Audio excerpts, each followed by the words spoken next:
following Devin Haney's dominant win over Brian Norman Jr., Conor Benn has been calling out Devin Haney. Now, Conor Benn's a guy, of course, who's coming off that huge win over Chris Eubank Jr., but that was at 160. He's beaten nobody credible at this point. Nobody really credible, nobody really world level at welterweight to be able to be commanding a world title shot. Now, we know the way boxing is. We know the politics. We know everything. We know how boxing is, where not necessarily the most deserving guy gets the title shot, but maybe the most popular guy. The guy that can sell the most tickets, the guy that can garner the most interest will often be the guy that gets the shot.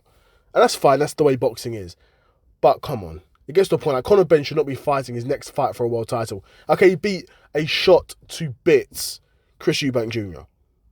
A shot to bits Chris Eubank Jr. That doesn't mean you get a world title shot off the back of that, in my opinion. Because, honestly, if you beat Chris Eubank Jr., you wouldn't get a world title shot, in my opinion. You don't deserve a world title shot at 160 because of that. Maybe you could make that claim. Maybe. But you don't beat a middleweight and then ask for a welterweight title shot. Is my logic, right? If Conor Benn wants to fight him, it would be a very easy fight for Devin Haney. Of course, Conor Benn is a lot more athletic than, Devin Haney's previous opponents. He is a lot more athletic. And probably throws with worse intentions as well. But Brian Norman isn't as dynamic as Conor Benn. He's not going to explode inside and out, pause. But that's assuming Conor Benn can make 147 healthy again, right? We've seen so many times throughout boxing history where a guy moves up weight divisions, he comes back down, and he loses a step of pace, loses a bit of power, loses that punch resistance as well. Not that Devin Haney's this monstrous puncher, but people need to stop pretending like Devin Haney's got pillow hands, right? He put Brian Norman on his ass. Again, Brian Norman's a guy who, yes, he has been put on his ass before, but no one was expecting Devin Haney to go out there and do that to Brian Norman. Do you know what I mean? No one was expecting that. And Devin Haney wins another dominant performance. And honestly, I think he'd do the same to Conor Benn. Like I said, Conor Benn would be more of a handful initially early on, especially while Conor Benn's still fresh and able to really explode in and out and put his punches together. It's going to be a lot for Devin Haney to handle. But again, Conor Benn's not fought anyone that moves as well as Devin Haney, right?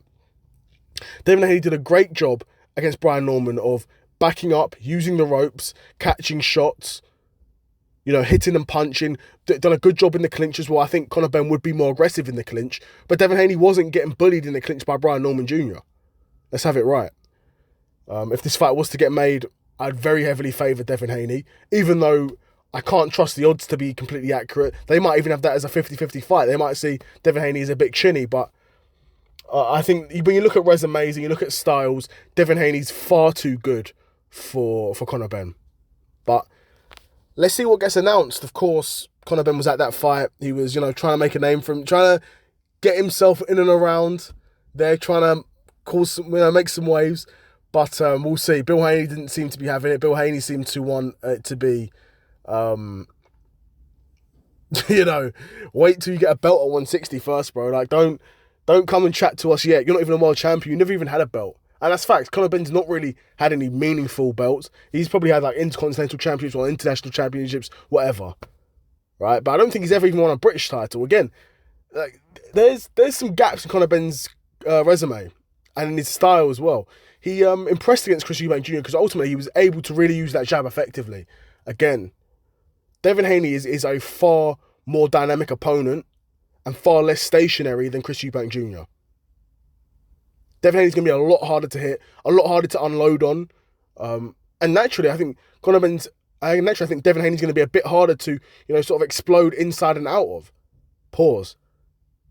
When Chris Eubank Jr. was shot to bits, he had nothing left. It was easy for Conor Benn to get inside, work, get back out without, pretty much scot-free.